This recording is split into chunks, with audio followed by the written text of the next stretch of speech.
যেমন বর্তমান চলতেছে কি এআই এর যুগ, তাই না? তো এআই অনেকের কাছে আশীর্বাদের মতো, অনেকের কাছে অভিশাপের মতো। যেমন আজকে একটা কালের কণ্ঠতে নিউজ দেখলাম, মাইক্রোসফট কোম্পানি থেকে 2500 জনকে চাকরিচ্যুত করা হয়েছে, মানে এআই এর বিকল্প হিসেবে। মানে এআই আসছে, ওরা প্রিমিয়াম টুলস ব্যবহার করবে, ওই লোকগুলোকে রাখবে না। ঠিক আছে? এমনভাবে তৈরি হতে হবে এই এআইকে আমাদের শত্রু না ভেবে আমাদের বন্ধু ভাবতে হবে। আমরা কিন্তু এই যে আমি কিন্তু সবারই মেন্টর, তাই না?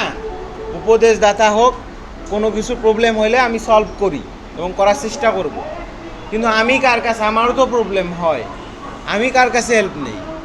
আমি বেসিক্যালি হেল্প নেই হচ্ছে চ্যাট জিপিটি, তারপরে বিভিন্ন এআই টুলস এবং গুগল, এগুলোর হেল্প নেই আমি। ঠিক আছে? তো সবাই, আমি চাই আস্তে আস্তে সবাই ওই এআইকে আমরা বন্ধুভাবে নেব। তো শত্রুভাবে যদি নেই যে এআই আসছে আমি কাজ পাবো না, আমার আমার বর্তমান যে স্টেপের আমি ইয়াতে আছি, এটা আমার চাকরিতে চলে যাবে এআই এর কারণে।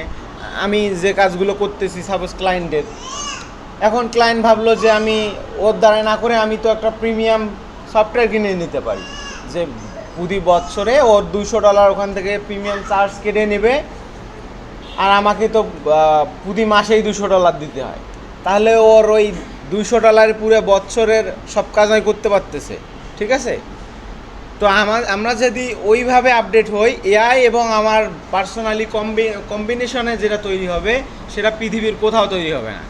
এআই আর আমি যদি একসাথে কাজ করি, যে আমি নিজের ব্র্যান্ডে কিছু করলাম, এআই থেকে আবার কিছু নিলাম, এটা পৃথিবীর কোথাও ক্লায়েন্ট খুঁজে, বায়ার খুঁজে পাবে না যে আসলে এটা কিভাবে করছে। শুধু এআইও করতে পাবে না, শুধু একটা মানুষও করতে পাবে না।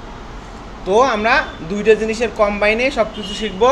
যে কোনো হেল্প চ্যাট জিপিটির কাছে নেব, অথবা আরও অনেক প্রিমিয়াম আছে, যেমন জেমিনি আছে, ডিপসিক আছে।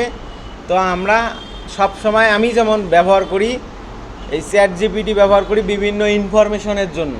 চ্যাট জিপিটি 2.0 এটা বর্তমান ফ্রি, আর 4 এটা প্রিমিয়াম করছে। আমি যদি চ্যাট জিপিটি লিখে সার্চ করি এই যে গুগলে, আমার এখানে যে প্রথমেই এই যে 2টা 3টা অনেকগুলো আসছে, এই একই ফিচার। এইটার মধ্যে যদি আমি ক্লিক করি, এই চ্যাট জিপিটি অফিসিয়াল, এইখানে আসার পর ডিরেক্ট, যেমন আমার এখানে এই যে এই বক্সটা আসলো, এখন এইখানে আমি সাইন ইন নাই, সাইন আপ নাই, কোনো কিছুই নাই। এখন তারপরও আমি এখানে যে কোনো কোশ্চেন করলে উত্তর পাবো, কিন্তু 2-1টা মেসেজের পর আমাকে অবশ্যই সাইন ইন করতে বলবে, এখানে সাইন ইন অথবা সাইন আপ করতে বলবে। এখন ইজিলি আমি আগে ভাগেই সাইন আপটা করে নেব। এখন সাইন আপ কীভাবে করবো? এর আগের মতো পাসওয়ার্ড সেট আপ করতে পারবেন, অথবা এই যে লগ ইনে গিয়ে সাইন আপ উইথ গুগল, যে এর আগে করছিলাম আমরা, এই যে সাইন আপ উইথ গুগল,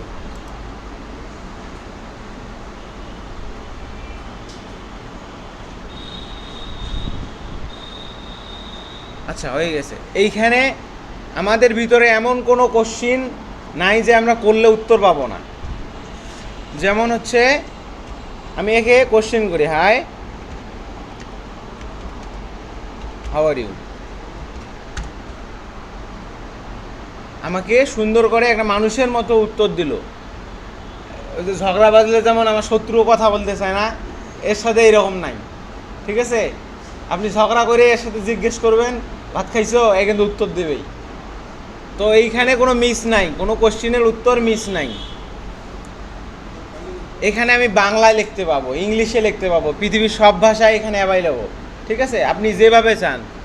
এইখানে আমি বলবো যে তুমি আমাকে কীভাবে গাইড করতে পাবা, এই কিন্তু সব এখানে। এক যদি আমি জিজ্ঞেস করি, আচ্ছা তুমি যদি পৃথিবী দখল করতে চাও, তোমার নেক্সট প্ল্যান কী?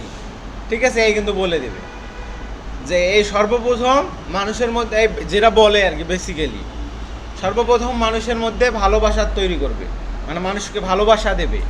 তারপর এই ওদের বিশ্বাস অর্জন করবে।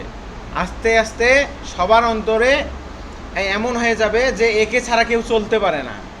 এখন এআইকে এমন একটা সময় আসবে, এআইকে জিজ্ঞেস করবে আমি 5 ঘন্টা আগে ভাত খাইছি, এখন কি আমার ভাত খাওয়া যাবে? এ কিন্তু বলবে সিরিয়াসলি এরকম হতে যাচ্ছে। ঠিক আছে? এই 25 সালটা শুধু একটু স্বাভাবিক আছে, 26 সাল থেকে ফুল কন্ট্রোলে থাকবে এআই।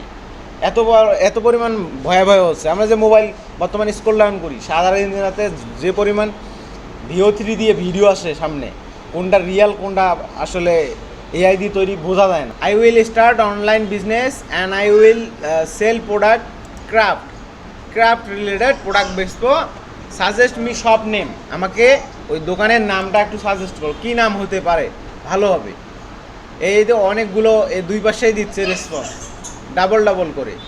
এলিগেন্ট, আমি যদি একে বলি লোগো দাও, তারপরে আমাকে ব্যানার্স দাও, এই কিন্তু সব কিছুই দেবে সেম ওইটাই। এই যে এইটা আমি এখন একে বললাম যে আমাকে এইটাতে একটা লোগো দাও, আই নিড লোগো। এইখানে জাস্ট আমি লিখলাম আই নিড লোগো, এই কিন্তু এটা সুন্দরভাবে এই যে আমাকে এক্সপ্লেন করতেছে তুমি কোন কালারের কীভাবে মানে কেমন লোগোটা চাও। আমি ওকে সাপোজ কমান্ড করব, আমি না চাইলে কিন্তু আমাকে দিতে পাবে না। আমি আসলে কি চাই ওকে এইটা সর্বপ্রথম বুঝাইতে হবে। ওই তো একটা রোবট, এআই তো কোনো মানুষ না, একটা রোবোটিং সিস্টেম, একটা সফটওয়্যার। তো ওকে কমান্ড যেভাবে করব, আমি এই যে কিছুদিন আগে আমার ফেসবুকে কিন্তু কিছু ইমেজ তৈরি করছিলাম। আমি আমার ফেসবুকে যারা স্ক্রল ডাউন করছে তারা হয়তো বা দেখছে যে একটা সমুদ্রের পাড়ে গ্লাসের ভিতরে আমার নাম আছে, কম্পিউটার সেট আপ আছে। তো আমি ওই প্রম্পটটা জাস্ট এইখানে পেস্ট করছি।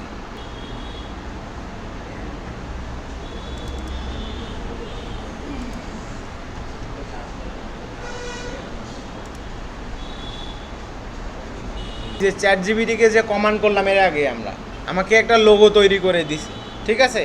এই যে লোগোটা সুন্দর করে তৈরি করে দিছে। তো আমাকে লোগো তৈরি করে দেবে। আবার এইখানে এই যে কিছুদিন আগে আমি একটা ফানি ভিডিও ক্রিয়েশন করছি, ফেসবুকে অবশ্য আপলোড করা আছে। ফানি ভিডিওটা আমি এর সঙ্গে কথা বলছি, ঠিক আছে? এই যে এখানে ভয়েস যে অপশনটা আছে, ভয়েসে যদি আমরা যাই, ChatGPT কি সেটা বুঝাইতে পারছি তো না? যারা নতুন, যারা একদম ChatGPT সঙ্গে জানে না, কয়জন আছে এইরকম হাত উঠাইতে পারেন ChatGPT সম্পর্কে কিছুই জানে না? আচ্ছা, মানে আমাদের ভিতরে যে কোনো কোশ্চিন মাঝে মাঝে জিজ্ঞেস করি না যে এইটা আসলে কি, অথবা আমাকে ফোন করে জিজ্ঞেস করে অথবা মেসেজ করে জিজ্ঞেস করে, তো এই কথাগুলো একে জিজ্ঞেস করলে এই উত্তর দেবে, আমার থেকে ভালো করে এক্সপ্লেন করবে কিন্তু, ঠিক আছে? শুধু ChatGPT না, এটা তো জাস্ট একটা ট্রেইলার দেখাইলাম।